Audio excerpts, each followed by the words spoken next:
My name's Nicole Davidow, and I'm an event staffer here at the store, where we're now hosting all sorts of in-person events, virtual events, classes, book clubs.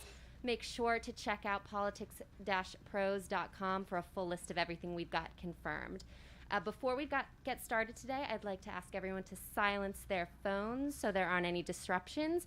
Additionally, we have lifted the mask mandate, though we do still suggest wearing one just to help prevent any further spread. If you'd like a mask, just give me a wave. I can grab you one, or they're at the front of the store. Before I introduce our incredible authors, a little bit about the run of show. So after the discussion closes out, we will be opening the floor to questions. We just ask that you come up to this microphone located right near this white pillar so we can get the audio, because we will be filming and audio recording the event so it can show up on our YouTube channel after the fact along with our other events. So after the Q&A, we will have our authors here at the signing table to sign books. If you don't already have a book, there are a bunch behind the counter. One of our wonderful booksellers would be more than happy to help.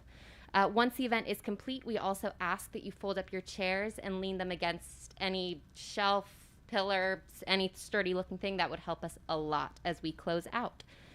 So on that note, it is my honor to welcome Marie Benedict and Victoria Christopher Murray in celebration of their book, The Personal Librarian. Victoria is an acclaimed author with more than 1 million books in print. She's written more than 20 novels, including Stand Your Ground, an NAACP Image Award Winner for Outstanding Fiction, and a Library Journal Best Book of the Year. Marie is a lawyer with more than 10 years' experience as a litigator. She's the New York Times and USA Today bestselling author of The Only Woman in the Room, The Mystery of Mrs. Christie, Carnegie's Maid, The Other Einstein, and Lady Clementine. Together, these two acclaimed authors wrote The Personal Librarian, a story about Belle, an extraordinary woman famous for her intellect, style, and wit, and the lengths that she must go to for the protection of her family and her legacy, to preserve her carefully crafted white identity in the racist world in which she lives. Please join me in welcoming to Politics in Prose, Marie and Victoria.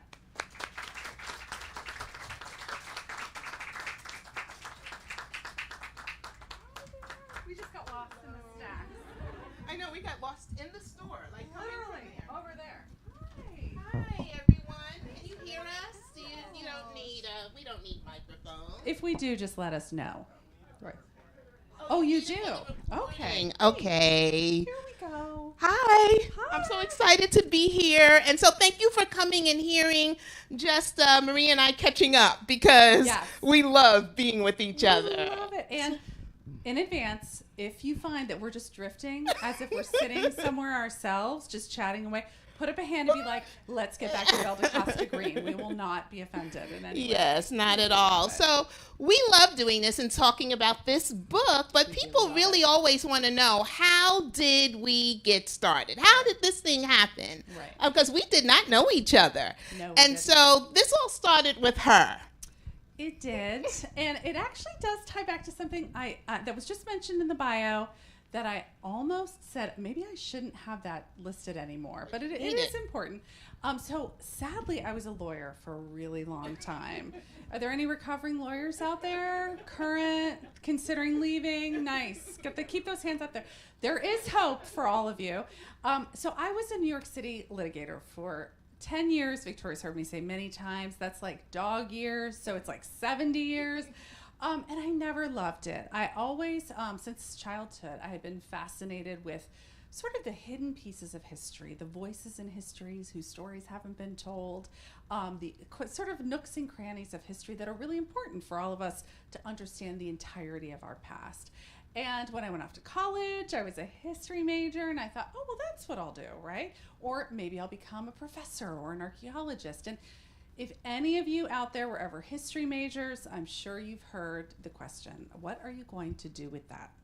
And when I won't date myself, but when I was coming out of college and I was a history major, if you didn't have a clear path, then the law was where you kind of were encouraged to go, especially for women. Women were really being encouraged in droves for the first time, and I got swept up in that wave.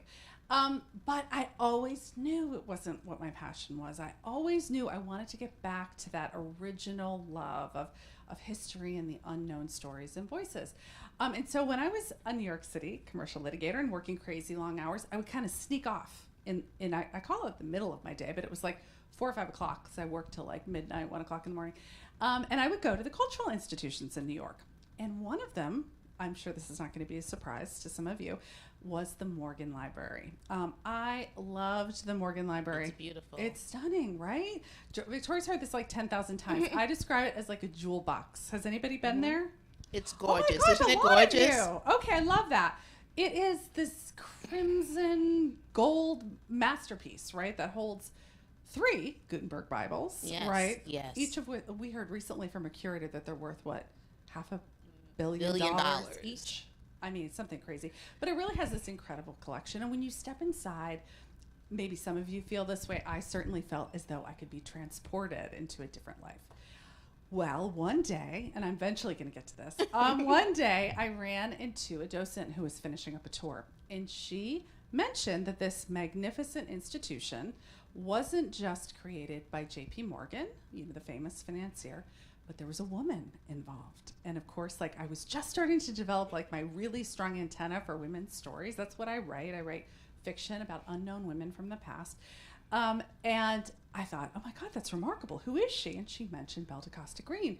Now, at this time, although this has been since corrected, at this time, there was no mention of her in the institution, really nothing. And so this was also a long time ago, so it wasn't like the internet was really a big thing. Anyway, so I put her on my list of historical women that I was interested in. And as the years went on, more became known about Belle. And not only was she this remarkable woman who rose up to become really a powerhouse in the art world at a time when women didn't even have a right to vote, it became known that she was actually a black woman passing as white. And I realized how much richer her story was than I could have ever imagined. And when I learned more about her family, her father, who'd been the first black graduate of Harvard, her mother, who came from here, from DC, from this esteemed multi-generational free community of color, I was just blown away by who she had to become, the sacrifices she had to make in order to become J.P. Morgan's private personal librarian. But I also knew I couldn't write the story myself, that I knew that Belle deserved to have a black woman tell her story. I'm a writer of fiction, but I cannot imagine what it would be like to be a black woman in our country then or now. And right around that time, I read one of Victoria's books, Stand Your Ground. If you have not read it, you need to read it. Like, it has to be on a must-read list. It's such a masterful look at a terrible crisis in our country of the shooting of young black men. And it was told from the perspective of the women. And so I took a bold, audacious move. I say you were bodacious. I was bodacious, very bodacious. Because I then received from my agent a proposal. I guess it was like 3 pages, and all my agent said to me was, I just want you to consider this. Now, didn't tell me a thing. So the first thing I did was I looked up Marie Benedict, and I found out that she wrote books about women who've been lost in the folds of history, and that's really nice.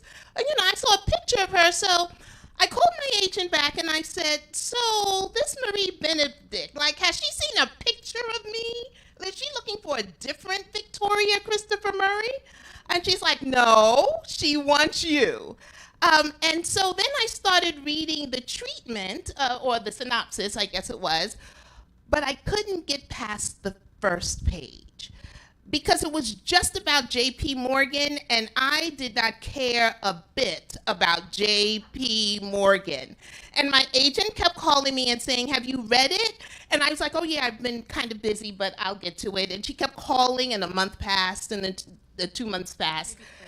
Maybe 4. And then, no, it wasn't 4, but it was like 3. And finally my agent said, no one is too busy to read 3 pages. Read it. And so I struggled through the first page because it was about J.P. Morgan. Then it got really interesting because it was about this woman, Belle da Costa Greene, so at least it improved. And I always tease Marie and tell her that she hid the lead because the last paragraph said, No one knew that Belle da Costa Greene was Black until she passed away. And I tripped over myself getting to the phone saying, oh my goodness, I almost blew this. I almost blew it. And so our agents put us together, and we had the first phone call, because I had done collaborations before. Marie had not. So the first thing you have to do is see if you can work together, seriously. And it starts with, I say, you have to have a writing soulmate. So are you going to like the person? Because you're going to spend a lot of time with them, and if you don't like them, they're not a character in your book. You can't kill them off. You've got to hang in there with them. And so the very first time we spoke, I said hello, Marie said hello, and we were friends. I knew right away we could do it. I wasn't sure if Marie knew, but I knew right away. I knew. I mean, we just clicked. In fact, Victoria's heard this too, but for one of, I think it was our first or maybe our second conversation, I happened to be in the car with a friend who was kind enough to come on a book tour with me for part of it. And after I got off the phone, she's like, how long have you and Victoria known each other? Like, did you go to college together or something? I was like, no, actually, we've never met. But we just clicked instantly, but we also shared the same goal, which is so rare, I find, in writing. We both had the desire to honor Belle, to honor her story, honor her legacy. And by that, it didn't mean it was going to be all, roses, right? Because sometimes you have to talk about difficult things. Sometimes your character or the woman you're writing about has something very challenging to deal with, a personality issue. Could be a lot of things. But the goal to really honor her was there. We both wanted to tell the best story for Belle da Costa Greene that we could. So that meant that sometimes Marie would say to me, we're going to change this a little bit. Or that meant sometimes, especially in the new book that we did, I pushed her. On where we were going with these discussions. And I love it because I trust Marie so much. She's not saying anything about my writing. I'm not saying anything about her writing. And we have different strengths. We do. So Marie is an attorney, and she believes in like deadlines and flow charts and things like that. I don't. Like, a deadline is just a suggestion. It's not the date. And she really believes in them, which drives me nuts. And so, but those strengths work together so well. And Victoria's, we'll call it flexibility, right? Her flexibility with deadlines and other things. Victoria had done many collaborations before, and I had never. I mean, literally was I bold to reach out to Victoria to see if she was interested in doing this. But I was also ridiculous because I had no idea how to do collaboration. Anyway, Victoria taught me that each collaboration is different. Each collaboration, you're coming to the project with a different perspective, same goals, right? Honor the story, but sometimes you have to be flexible in your approach, in the way you write the character, in the changes you make, in the structure. And, that definitely has been true from first book to second book. And I'm so glad I kind of got off my, lawyerly flow charts. I had to pull her down. Yeah, it's that. tough. It's good, I've got them all over my office in order to do that, because that opened the door for us to have two really different processes, I think, in the writing of this book. Because that's another question we get asked a lot. It's like, okay, you came together, you had the story, how does it work? How do you actually write a book, especially because it's one character? It's one person. Well, the first thing is we had to study Belle da Costa Greene, because if you've read this book, isn't she amazing? I mean, she's just an amazing person. And I write contemporary fiction. Well, not anymore, but I've written 30 novels of contemporary fiction. So I didn't know anything about really getting into the research of someone. And we both read her biography, An Illuminated Life. Highly recommend if you haven't read it yet, by Heidi Artizzoni. Amazing. It is so good. And so that was the basis for us. And then one of the things I learned about research was that most of it happens as you're writing, because you don't know what you don't know until you don't know it. And so in the middle of a page, you have to stop and say, oh wow, they're at a ball. I wonder what kind of music they had. It wasn't a boombox, so you've got to figure out who was it. They couldn't even have a full orchestra. You know, they didn't have any of that. So you have to stop and research it then, because I didn't know that I would need that when I was doing the research. Right. It never ends, you know, the research, you do enough of the sort of macro and micro work to understand the story and the cultural and social and historical trends that are happening, and you know your character, but then you got to let it go and write the story. But then you, as Victoria said, you've no idea what you don't know yet, right? You don't know. And And so we learned so much, because we really didn't I don't think we meant to do this, but we kind of divided up not who intentionally. Belle was. Right. So when it came to like her family, and we both knew, we had to know everything. We both had to know everything to write it together. But when it came to her family, when we would talk about chapters like 5 at a time, and we would talk them out totally, you know, down to what they said, what we thought. And then we would divide it up based on, I kind of know what her family was going through, you know, and what she was trying to do. And we would do that. And when it came to the art and the history and everything, that was definitely Marie. And then we would write the foundation and then switch to chapters. So then she would give me what she'd written, I'd give her, and then we just did it all together. And we came to, I think it was like right around Christmas, beginning of the new year of 2020, we turned in our first draft. And for those of you who aren't familiar with the way the process works, you have your first big submission, right? And it goes to your editor. She writes, or he writes, a very detailed editorial letter and gives you specific comments. We thought we turned in a good book, you know, and I really liked Marie at the end. I said I would send her Christmas cards. If I ever sent them out, I would send them. She would get one. I mean, at the end of that process, I really did like you. Thank you. Me too. And then something happened. Then we got our edits back, and that was right before March of 2020. So we got our editorial letter, we got our line edit, and we realized that to honor Belle, we were going to have to dig in and do some hard work. But suddenly, not only did our process change, but the world changed, right? And instead of meeting sporadically, talking on the phone, sending emails, much as the rest of you, we became Zoom people. Right. I mean, I often joke that it was like in the pandemic, during the shutdown, it was myself, my husband, my 2 boys, and Victoria, because she was on Zoom with me all day, every single day. Every day for months. Literally months. And so here we were writing a book about race and a woman having to deal with race, and we were living in the summer of 2020. And we had some of the deepest conversations, because I don't want to, if you haven't read the book yet, don't want to give away too much, especially about why Belle was passing. It came from her mother. And a lot of people will say, well, why didn't she stop at some point? She would have to give up her mother. It wasn't like she could just stop. She'd have to give up her whole life, her whole family to do that. But we had to have some really deep discussions about race, not only what was happening as we were on Zoom every day talking about this book, but then when something like what happened with George Floyd, I said to Marie, if you don't understand what her mother was doing, that's what her mother was doing. It brought all of these historic conversations about race, all of these sort of imagined scenarios, and made them very real. It brought them right up to the present.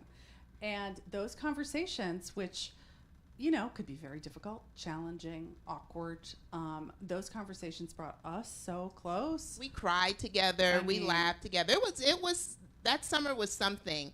And a lot of people would always assume that as we're talking about race, that Marie learned the most, and that's not true. I learned so much, because you can't have a black woman and a white woman who like each other at that point. Yeah. You know, we really liked each other. Christmas cards had been exchanged at that point.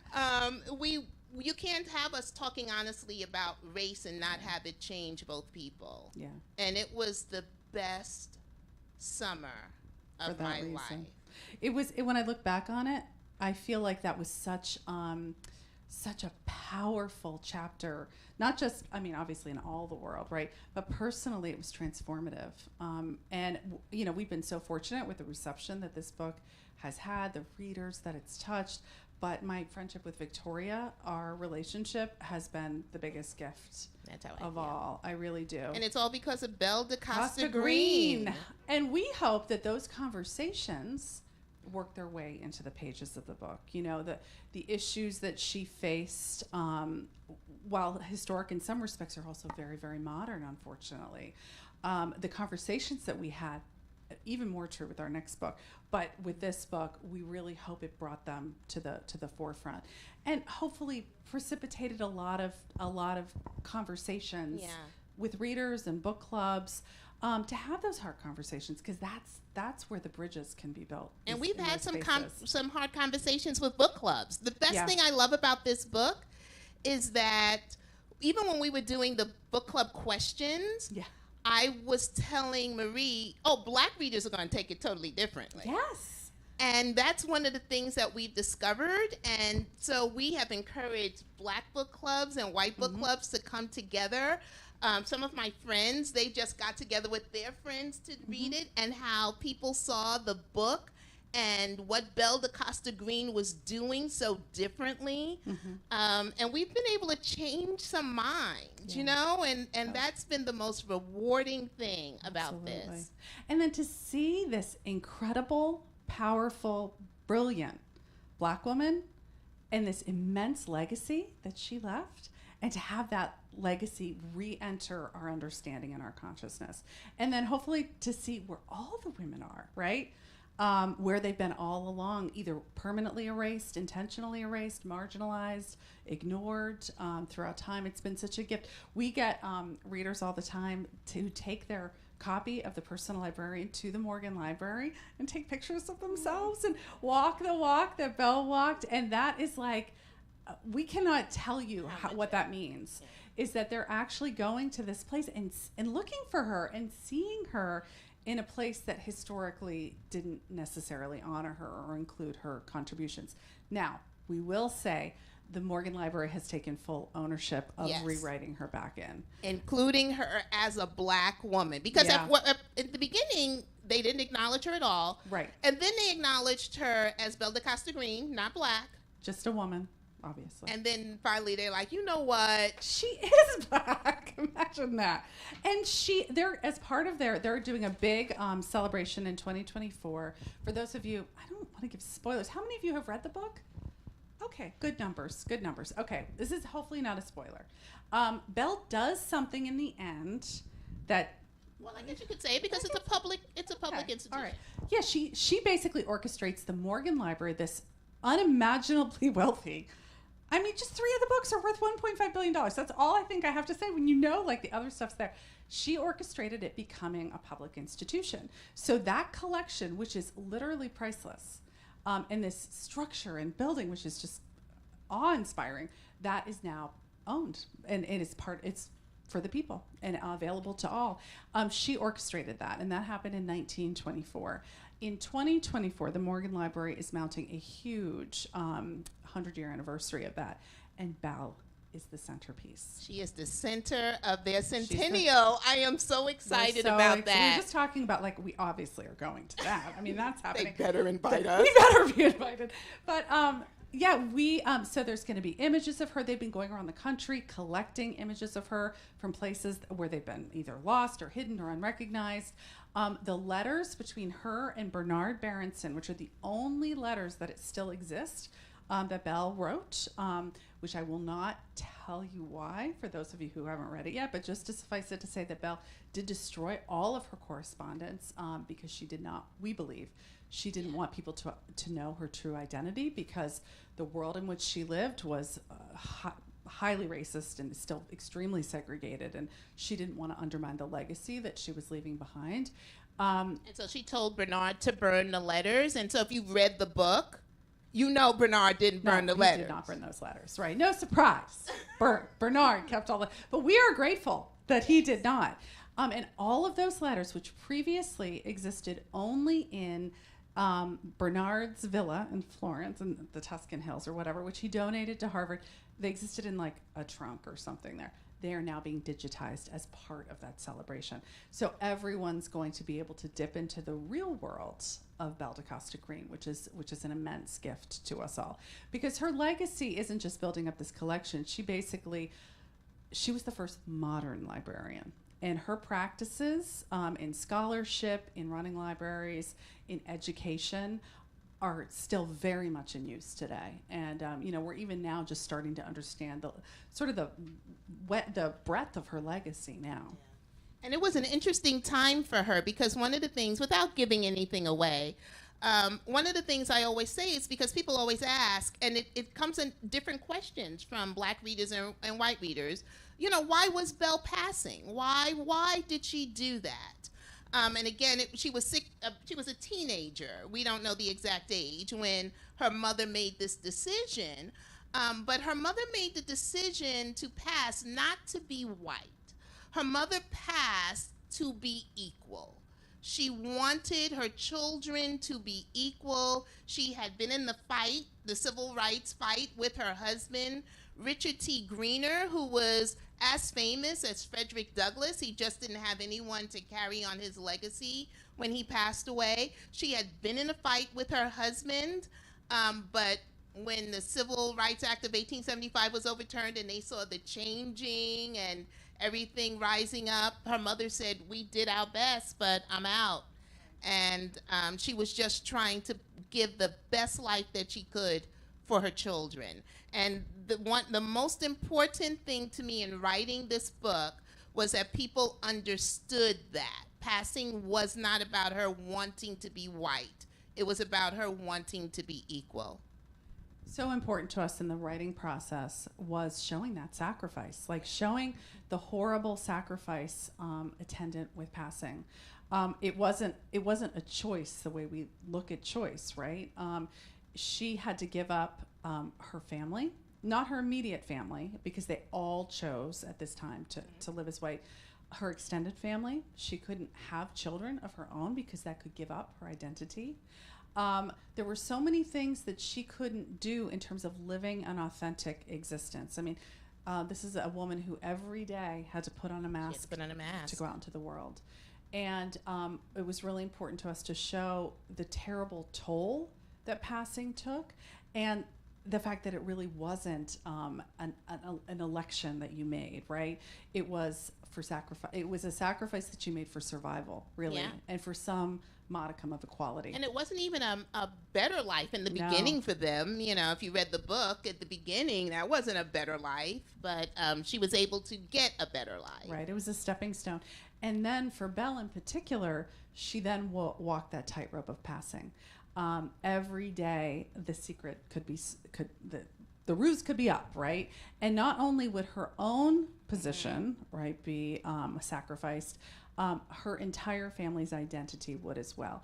Everyone's white identity rested on Belle's white identity. She was a public figure. If they had been outed as being related to Richard Greener, who was at that time a famous civil rights advocate, her brothers and sisters who married white people likely didn't know that their spouse was black, worked in jobs in white companies, white schools. All of that would have been revealed. And so the pressure that she was under every single day Can't imagine. was something that we really wanted people to feel and to capture. So I think it's time for questions. Yeah, we'd love to take questions. That's our best part, our favorite part. Our favorite part, yeah. And we won't call on you, but we will call on you. Okay. Hi. Hi. Thanks for coming out. Thank you. So you say that she destroyed her letters, but I'm assuming that the professional work that she did for the library was preserved as part of their records. Yes. Yes, that's true. When I say her letters were destroyed, anything personal, was she asked everybody in her life with whom she had a social or familial relationship, she asked them to burn her letters. She burned all of her letters. But the professional correspondence that was in the Morgan Library files, that remains. And you can see some of that. They have an exhibit going on right now called the Bookman's Paradise, I think. And they've actually pulled out some of her professional letters, and they have them on display. My second question was, you were talking about the book being relevant, or the situation in this history being relevant today. Is part of, excuse me for giving up a little bit here, but part of the story is Richard Greener and experiencing rights that were granted and then pulled back. away, and it just seems like We're doing that again. It's happening again. Yeah, and we're going to have to they go lived, through you that. know, for just this little moment. I love Marie. With the very first time we met, we were talking about that. There was just this little glimmer of time in this country where there was so much hope and everything. Everybody was equal, and just for a small period, and those rights were taken away, and then the rise of white supremacy and Jim Crow, and we could have gotten it right. It would have been a much different world. Yeah, and it is eerily familiar to things that are happening today. It's so often in the stories that when you dip back into history, the patterns are so unsettling. You know, we think we've learned, and we haven't, and that really does set the stage for everything that happens with Belle. You know, in the period of Reconstruction is that glimmer of equality. The Civil Rights Act of 1875 was passed. It would have guaranteed a significant amount of equality for everybody. And again, in response to that glimmer of hope of equality, The Supreme Court overturned it. Then across Sent it back to the states. Jim Crow. And then if your state didn't have segregation in law, it had it in practice. You know, we think of, say, New York State as a place of equality, but in fact they called it the Jim Crow of the North. So, you know, this is how people were living. And, you know, Richard T. Greener, most people today have forgotten him, but he was famous in his day. He was a famous orator. He wrote really powerful essays. He was the first black graduate of Harvard. And I just think that it's just such a shame that he's been lost from history. Yeah. And I hope people will go out, look for him through this book. Oh, there's amazing essay, if you ever want to read it, The White Problem, which is my favorite one that he wrote. But, you know, so that's the stage that they sat on, and the Genevieve Fleet, Belle's mother, sees and acknowledges the writing on the wall, but he does not want to give up. He does not want to give up the fight. And we understand that and support that, but as mothers ourselves, you can understand, you know, you want to do what's best for your child, protect your child. And so they had an opportunity that they didn't necessarily seek out, which was passing, and they acted upon it. So, yeah. All right, well, thanks Thank again. you. Thank you. I'll give somebody else a chance. Thank you. What in your minds and your eyes has to happen in order for you to retain your collective faith in men's ability to do their part in your continuing work? Ooh, that's interesting. Wow, because, powerful question. Yeah. That's interesting because we've thought about that. And I think I don't think it started at the beginning of this book.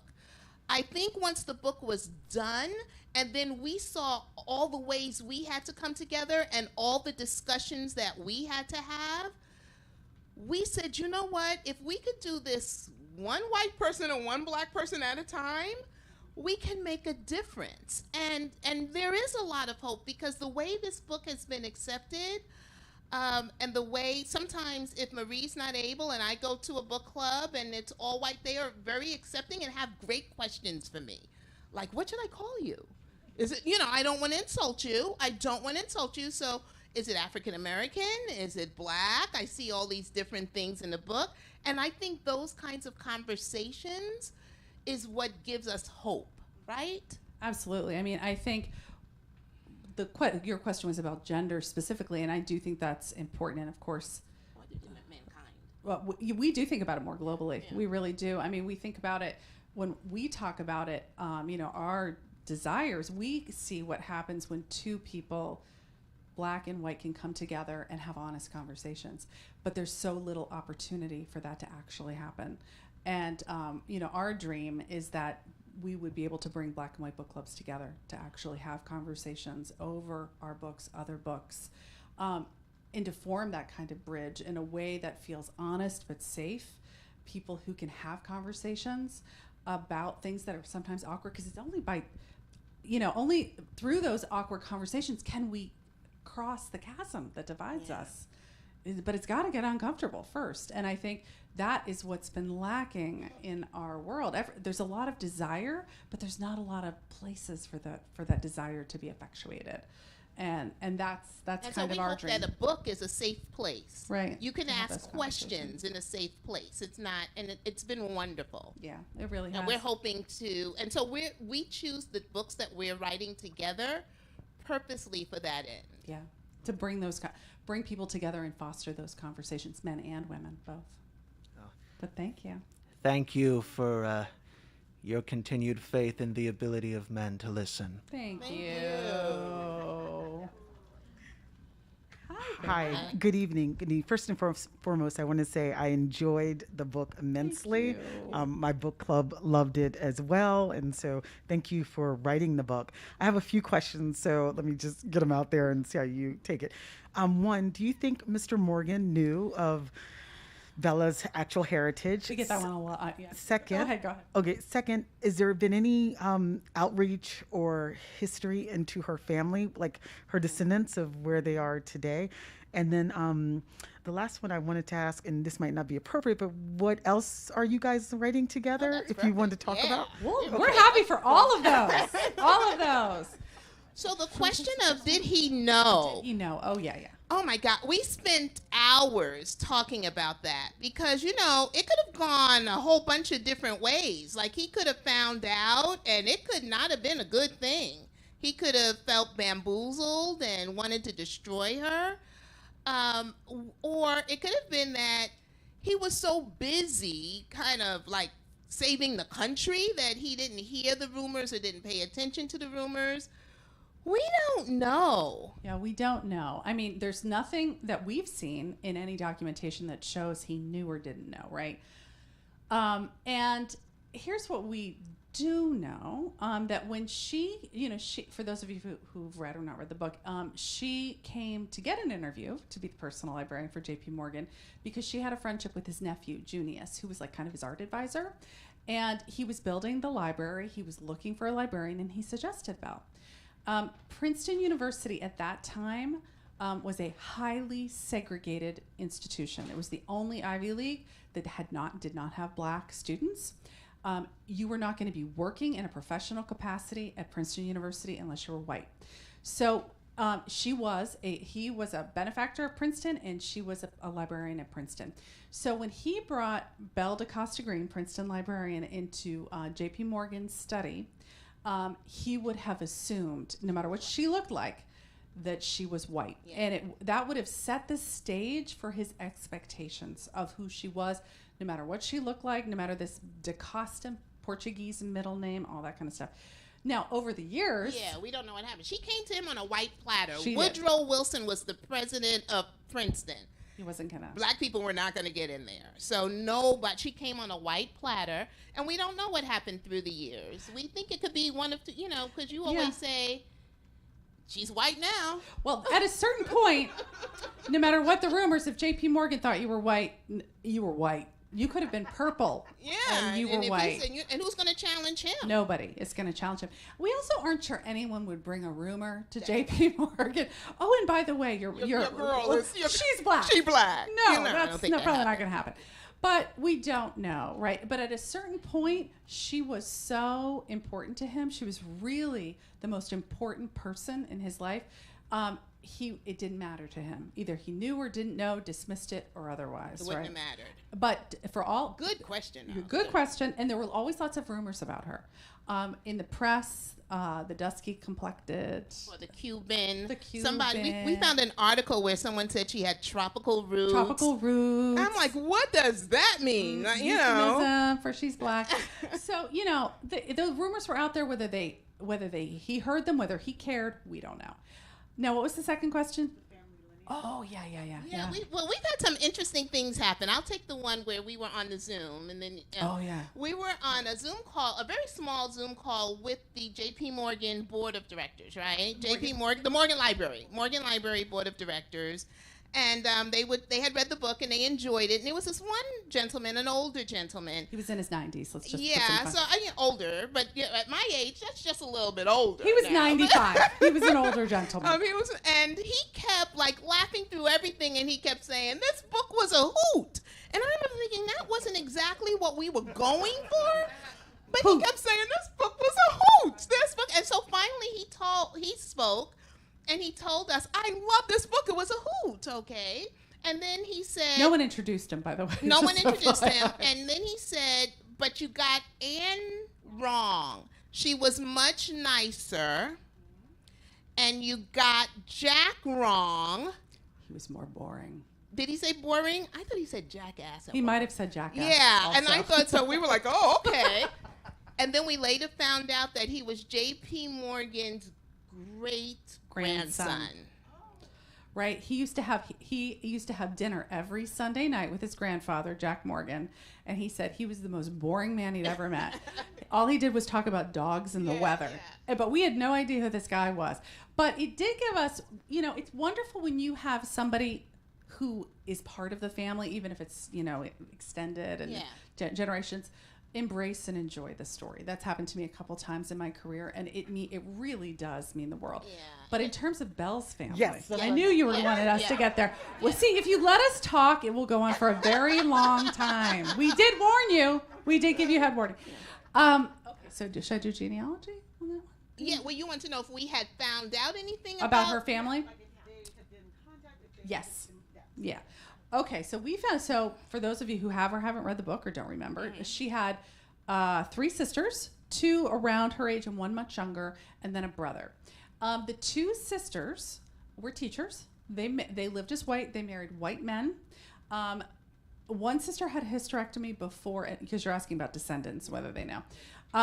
She had a hysterectomy before she got married, so she never had children. The other married later and never had children. Now, we don't know this, but I think we talked a little bit earlier about how having a child could really reveal the whole thing. And we don't think it's a coincidence that they never had kids. And her brother Russell, who married a white woman, worked as a white engineer, belonged to a white country club, we don't think he had children either. And we also don't think that's a coincidence. Now, the youngest sister, who was blonde, she was the fairest. She had blue eyes. And she had grown up white. She didn't have a past life, a memory of that. She had no she knew, but she didn't really associate it with her, as far as we know. She did marry. She married the son, a white man, son of a doctor. She had a child with him. He was killed during World War I. That was Bobby. We'll talk about him in a minute. And then she married later, a second time. Another white man had a girl called Belle with that man. Now, but so the girl, you want to talk about Belle? So the Belle, we didn't know. The second Belle died in 2005. So we were like, oh man, we're not going to find out, except a historian contacted me. Yeah. And she's been in touch with the second Belle's 2 daughters. Isn't that cool? And she loved the book, and she was going to tell them all about the book, and they know that they are black, and they kind of live as white. Not saying that they're white, but they just live that way. But then we found out something about Bobby. So Bobby, when her youngest sister remarried, the mother, Genevieve Fleet, and Belle adopted Bobby and raised him. He was raised as white. He went to Harvard. He didn't graduate. And then he went and fought in World War II. He died under kind of mysterious circumstances. And during an event, Victoria learned something. Yeah, with the curator at the Morgan, that he committed suicide because he found out he was black. We haven't seen the evidence of that, so we can't say that for certain. But it came from the Morgan, and so... And I called Marie that night because you weren't at the... I was really upset. We actually, we feel a special kinship to Bobby because we had a whole section. He was going to be in the book. Yeah. But you got to cut some stuff. There was a whole section of her as a parent to him, and so that was very upsetting. You did have a third question, however. I did, but that's just brought another one. I'm just curious again about Richard and the Japanese. Oh yeah. So for those of you who don't know, Richard had he was an ambassador to Japan in Russia, a part of Russia that was very close to Japan, and that he had a common law marriage because he never divorced Genevieve. Common law marriage to a Japanese woman and had 2 children. What happened to them? We don't know. They never came to this country, from what we understand. I don't think he was ever able to get like a visa because they were not formally married, officially married. We do think that there were some letters that went back and forth, and that Belle and her family knew. But we haven't seen anything about that. We haven't seen anything. But great question. And then my last question was about your future. Oh yeah. I know. We just turned in our 2nd book. We're so excited about it. And this is the friendship. It's called The First Ladies. And it's the friendship between Eleanor Roosevelt and Mary McLeod Bethune. And so if people don't know, and they had an amazing best friends relationship.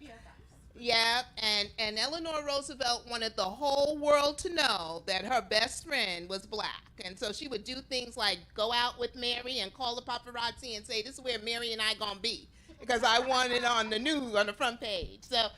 So what I love about this book, because I love The Personal Librarian, but you can imagine the conversations of race that Mary and Eleanor had to have. And so we pushed each other with this book. I mean, the friendship that these two, first of all, I mean, I learned, I thought I knew Eleanor Roosevelt, and I didn't know nearly enough about Mary McLeod Bethune. For those of you who follow the news, which I'm guessing is most of you, you know, her statue was just unveiled. And I was there. I was there. Victoria was there. If you, she's great pictures on her social media accounts. And for us, it's like, you know, growing up, I didn't know Mary McLeod Bethune. And I did, though. But I knew nothing after I did this research. She is unbelievable, the heroic, incredible figure that she is. But what people don't know is that these 2 women came together at a time of intense segregation, intense Jim Crow laws, horrible institutionalized racism in our country, and they basically formed the foundation for civil rights. I mean, things that happened, your mind will be blown that what these 2 women did. Because other people got credit for it. They weren't trying to take the credit. They were just telling FDR what to do. Right, and other people. So they were putting in motion so many things that you will just not believe that these 2 women are responsible for. And not only that, it gave us the opportunity. It's kind of autobiographical, semi-autobiographical, because some of the conversations we pushed the conversation, saying we can imagine, because there's no recordings of what they talked about, but we know they talked about lynching. We know that for a fact. We don't know what the conversation was specifically, but we could imagine. And so I had to push Marie a bit with that. She didn't want to see the pictures, and I made her look at the pictures. And once I did, and I realized how people to this day don't really know what lynching is. Yeah. They really don't. And people need to understand that, because you can't understand where we are today unless you know where we came from. And so part of this book was an education for me, as always. Yeah. Part of it was our conversations together. And even more in some ways than The Personal Librarian, we really hope it's not only eye-opening, but really prompts some conversations. Yeah. So, all right, go ahead. Well, the last questioner actually asked my question because I was very curious to know what you're working on. But now that you've told us, there is a book that came out last week that you may want to look at by Elizabeth Griffith, who is a feminist historian, with the and of course I always blank on the title. I want to say Indomitable, but it is the history, the last 100 years of women's advancement, and she talks about Eleanor's friendship. No way. But initially Eleanor was kind of had blinders on. Oh yes, and we do that. So we do that in the book. To hear, yeah, she had a lot of blinders. Put a question mark in the margin because she's talking about 100 years, so she doesn't say that much. Yeah, she had blinders not on purpose, but because no exposure. The title of the book is Formidable. Oh, I love that. Oh, we're going to check that out. The book is just such an interesting book, and your first one, so I look forward to the second. Oh, thank you. Yeah, I mean that's amazing. Because we couldn't find anything that talked very much about their friendships, except they were really good friends. Like there's a great picture of them at the cover of Ebony magazine. It wasn't 1953, but it's Eleanor sitting there saying, "Some of my best friends are Negroes." She wouldn't have gotten away with that today, but she meant well. She meant exactly. And, because in some ways them being together was discouraged, what we had to do a lot for this book, and there really is very little written on it. You can look at these tomes, these huge books on the Roosevelts, or even biographies of Eleanor, and there's like a paragraph about Mary, and yet Mary was a central figure in her life. And we had to go back and look at things like the Pittsburgh Courier, which was a Black newspaper. And you would see articles about it in there, right? About their friendship and things that they worked on together. But that kind of stuff wasn't covered in the so-called mainstream press. So, it's not that it wasn't happening. It's not that they weren't working on stuff. Yeah, the mainstream press wasn't covering it. They were so close. Eleanor had a room in Mary McLeod Bethune's home in Florida. Mm-hmm. And I went down to see it, went to see her home and saw it there. And so when she, as the first lady, she would stay at Mary McLeod Bethune's house, and Secret Service would be like, "Are you kidding us? Really?" And they had to redo her house because Eleanor refused to stay anyplace else. It's interesting, and even just in researching this book and putting together chapters like, well, where should we have them meet to talk about this issue? There were so few places that a Black and a white woman could actually be together. In New York City. And in Washington, D.C. Finding places that were acceptable for the both of them to go together. Even that alone was an education into how... There was only one hotel that Black people could stay in Washington, D.C. And we're talking about the 20s and the 30s. Yeah, it's really eye-opening, and hopefully gets us talking and thinking about how important coming together and forming those bridges are. Any other questions? No. Okay. Thank you for coming out. Thank you all so much. Once again, if you do not have a copy of the book, we have plenty behind the register.